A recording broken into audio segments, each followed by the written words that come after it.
Hello guys welcome back. So आजबाट चाहिँ फेरि हामी क्लासेस सुरु गर्दैछौँ. So let's say this one is day first. बेसिकबाट सुरु गर्ने चाहिँ एकदम जिरोबाट भनेर. Hello welcome, I am Vishal Pokharel. You can follow me on Facebook. Follow on Facebook please.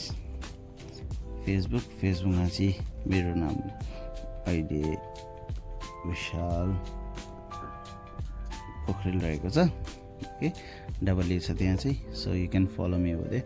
आजको हाम्रो क्लास हामी सुरु गर्दैछौँ. एकदम के कुरोको जानकारी चाहिएको छ भने कमेन्ट गर्नु र कमेन्ट गर्दा चाहिँ एकदम क्लियरली लेख्नु होला. And let's start the topic. आज चाहिँ हामी जनरल इन्ट्रोडक्सनबाट सुरु गर्नेछौँ. फर्स्ट थिङ इज हामीले अल्फाबेट भनेको के हो. इङ्ग्लिसमा चाहिँ हाम्रो 26वटा अल्फाबेट्स हुन्छ. यो जनरलबाट एकदम सुरु गर्दैछु. 26 अल्फाबेट्स हुन्छ जसलाई हामीले ABCD, यो क्यापिटल लेटर भयो जेडसम्म, यसलाई क्यापिटल भन्छौँ, क्यापिटल अल्फाबेट्स. अर्को हुन्छ हाम्रो स्मल ABCD. ओके, सो जी, यसलाई हामीले स्मल लेटर्स भन्छौँ. ओके, सो यो क्यापिटल लेटर्स, यो स्मल लेटर्स. सो यो चाहिँ जनरल एकदम इन्फर्मेसन छ अल्फाबेट भनेको के हो भनेर. नेक्स्ट हाम्रो मेन इम्पोर्टेन्ट टपिक रहेछ कन्सोनेन्ट. ओके, सो यसलाई चाहिँ एकदम ध्यान दिनुपर्ने हुन्छ. कन्सोनेन्ट्स. ओके, सो कन्सोनेन्ट भनेको चाहिँ भोवेल्सको सहायताले उच्चारण हुने लेटर्सलाई with help of vowels sound produced उसलाई हामीले कन्सोनेन्ट भन्छौँ. जसरी बी जुन छ त्यसलाई हामीले के भन्छौँ, यसमा बी प्लस ई हुन्छ होइन. सो यो बिई, यो ई भनेको त हाम्रो के भयो, भोवेल भयो. सो भोवेल्स त्यसलाई भन्छ. भोवेल्स भनेको एक वा एकभन्दा बढी लेटर्सहरू मिलेर बन्ने शब्दलाई भनिन्छ. यसमा चाहिँ कन्सोनेन्टको प्रयोग हुँदैन है. भोवेल्स भनेको चाहिँ उसको आफ्नो साउन्ड हुन्छ. हामीले चाहिँ स्वर भनेर सिधै बुझ्न सकिन्छ. जसरी अ आ इ ई उ ए ओ अम यस्तो आवाज दिनेलाई हामीले भोवेल भन्छौँ. इङ्ग्लिसमा चाहिँ ए ई आई ओ यु 5वटा भोवेल्स अहिले हामीले पढ्नेछौँ होइन. सो त्यसलाई याद राख्नु होला. भोवेल्स भनेको के हो र कन्सोनेन्ट भनेको के चाहिँ बुझ्नु. भोवेल्स भनेको यसको आफ्नो स्वर हुन्छ, यसमा कन्सोनेन्ट मिक्स हुँदैन. कन्सोनेन्टमा चाहिँ भोवेल्स र कन्सोनेन्ट दुइटै मिक्स भएर बन्ने भएको हुनाले त्यसको साउन्ड चाहिँ मेन हो. भोवेल्समा हाम्रो मेनली चाहिँ साउन्डको इफेक्ट हुन्छ, जो कि हामी अहिले आर्टिकल पढ्ने बेलामा हेर्नेछौँ. नेक्स्ट हाम्रो टपिक रहेको छ सेन्टेन्स. पहिले वर्ड बुझौँ. वर्ड होइन, लेटर्सहरूले मिनिङफुल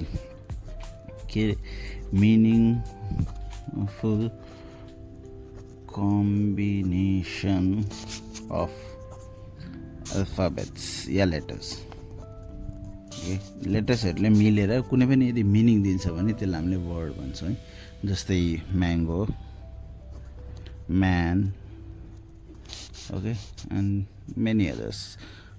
ओके पनि एउटा मिनिङफुल वर्ड हो. ओके, अब वर्ड पछि हामी जाउँ सेन्टेन्समा. सेन्टेन्स भनेको चाहिँ के भन्छ भने द ग्रुप अफ वर्ड, यानि कम्बिनेसन अफ वर्ड्स. दुईवटा पनि हुनसक्छ, दुईवटाभन्दा के अरे बढी पनि हुनसक्छ सेन्टेन्सको लागि. वर्ड्सहरूको कम्बिनेसनले यदि कम्प्लिट मिनिङ दिन्छ भने, complete meaningful combination of words जित्यो. यानि वर्ड्स एक वा एकभन्दा जसरी पुरा भयो भने, जसरी यसमा इक्जाम्पल सेन्टेन्सको लागि अब थुप्रै नै छ. जसरी I am a teacher. So यो एउटा कम्बिनेसन. यसमा कतिवटा भयो, 2 3 4. ओके, यहाँ वर्डमा एउटा कुरो अझै भनिदियो, एउटा सिङ्गल वर्डहरूले पनि लेटर्सको काम गर्न सक्छ. आईले पनि एउटा वर्डै नाउन बुझाएको हुनाले त्यसलाई पनि हामीले काउन्ट गरेको हुन्छ है। अनि यस पछाडि बिचमा सेलेबल एउटा हुन्छ। सेलेबलभन्दा अगाडि चाहिँ के बुझाइदियो भने क्लज भन्ने एउटा हुन्छ है। क्लज पनि बुझ्नुपर्छ हामीले। सो यो चाहिँ के हो भने क्लज भनेको चाहिँ कुनै पनि सेन्टेन्समा यदि सब्जेक्ट प्लस वर्ब छ भने त्यसलाई हामीले क्लज भन्छौँ।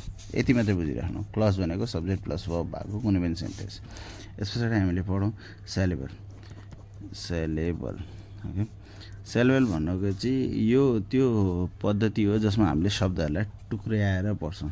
ओके, सेलेबल भनेको चाहिँ स्ट्रेस कहाँ पर्छ होइन, त्यसै गरी हामीले त्यो यसलाई यदि इजिली बुझ्नु छ भने कुनै शब्दको उच्चारण गर्दा त्यो शब्दलाई हामीले जिब्रोको एकै चालमा एकचोटि हामीले जिब्रो चलाएपछि बिना स्टप गरेर कति खण्डसम्म यानि कति पार्ट्समा टुक्राउन सक्छौँ त्यो पार्टलाई काउन्ट गरेर हामीले सेलेबल भन्छौँ। सिङ्गल सेलेबल पनि हुन्छ, डबल पनि हुन्छ, ट्रिपल पनि हुन्छ। त्यसलाई हामीले पछि सेलेबल हाम्रो स्ट्रेस र सेलेबल दुईवटा आउँछ टपिक, त्यो पढ्दै जान्छौँ अनि हामीले बुझ्छौँ। हामीले आइपी पढ्दाखेरि यो टपिकहरू पनि हल्का बुझेका छौँ। त्यसलाई अगाडि फेरि यहाँ कन्टिन्यू गर्नेछ। सेलेबल, सो यो भनेको saleable any units into which a word may be divided. Okay, तोडिएको हुन्छ, कति उसमा खण्डमा तोड्न सकिन्छ, यसको स्टडीलाई हामीले सेलेबल भन्छौँ। ओके, जसरी हेल्प सो यहाँ के छ हेल्प हेल्प। ओके, अझै थुप्रै हुन्छ साइकोलोजिकल, साइकोलोजिकल, लजिकल, यहाँ तिनवटा हुन्छ साइकोलोजिकल। ओके, सो यो तिनवटा सेलेबल भयो यसलाई। ओके, नेक्स्ट हामी अब जाउँ ल्याङ्ग्वेजमा। मेन पार्ट अब हामीलाई यहाँ चाहिन्छ। ल्याङ्ग्वेज भनेको चाहिँ के हो भने बोल्दा वा लेख्दाखेरि आफ्नो मनको कुरा अरूलाई बुझाउने माध्यमलाई नै ल्याङ्ग्वेज भनिन्छ। सिम्पली यदि बुझ्नु पऱ्यो ल्याङ्ग्वेज भनेको के भने चाहे तपाईँ बोल्दा होस् चाहे लेख्दा होस्, तपाईँले आफ्नो मनको कुराहरूलाई बुझाउनु भयो नि, द्याट इज ल्याङ्ग्वेज। ओके, अरूले बुझ्यो भने। अब ल्याङ्ग्वेजमा चाहिँ हाम्रो यसलाई expression of one's to other in words or verbal okay, so दुईटै मात्रै कुनै पनि हुनसक्छ। अब ल्याङ्ग्वेजमा हाम्रो कुन कुन हुन्छ भने पहिलो त राइटिङ एउटा ल्याङ्ग्वेज भइहाल्यो, मैले अघि नै भनिसकेँ। अर्को भनेको भर्बल भयो, भर्बल। अर्को भनेको साइन ल्याङ्ग्वेज है। अर्को अब साइन ल्याङ्ग्वेज भनेको चाहिँ जो मान्छे म्युट हुन्छ नि, बोल्न सक्दैन, सुन्न सक्दैन, उनीहरूको लागि युज हुन्छ। अब यसलाई डिटेलमा हामी पिडीमा जाउँ ल, अहिले हामी जनरल मात्रै गर्दैछौँ। नेक्स्ट हाम्रो छ अब इङ्ग्लिस ग्रामर भनेको चाहिँ के हो। पहिले ग्रामर भने हेरौँ नि त। सो ग्रामर भनेको के हो भने यो चाहिँ के होइन, फर्मुला हो। जति पनि फर्मुलाहरू हुन्छ नि सेन्टेन्स बनाउनको लागि त्यसलाई भनिन्छ। भाषाको फर्मुला प्रयोग गर्न सिकाउने जुन लजिकल रिजनिङ हुन्छ त्यसलाई चाहिँ हामीले फर्मुला भन्छौँ। यानि rules and regulation, in short rules and regulation सबै जसले चाहिँ हामीलाई इङ्ग्लिस ल्याङ्ग्वेज सिकाउँछ त्यसलाई हामी भन्छ।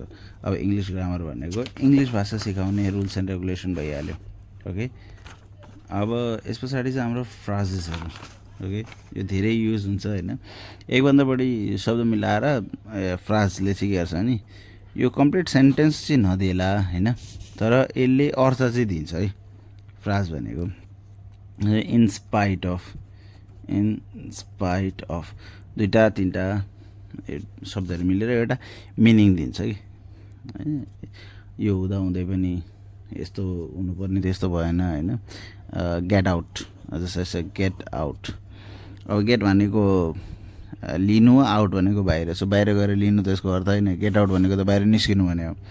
यसरी टेक अफ. अब टेक भनेको पनि लिनु, अफ भनेको बन्द गर्नु. सो यहाँ टेक अफ भनेर हामी त्यो बन्द गरेर लिनु भन्न त पक्कै होइन होला. यसको अर्थ चाहिँ के हुन्छ भने उड्नु होइन. The plane takes off at 5 o'clock एउटा टाइम होइन, त्यो दिन सक्यो. सो आजको इन्ट्रोडक्सन क्लासको लागि चाहिँ यति मात्रै छ. हजुरहरूलाई केही जान्नु पऱ्यो, के बुझ्नु पऱ्यो भने हजुरहरूले मलाई वाट्सएप गर्न सक्नुहुन्छ. चाहन्छु facebook.com/vishalpokhrel.vp यो फलो गरिदिनु होला. Thank you.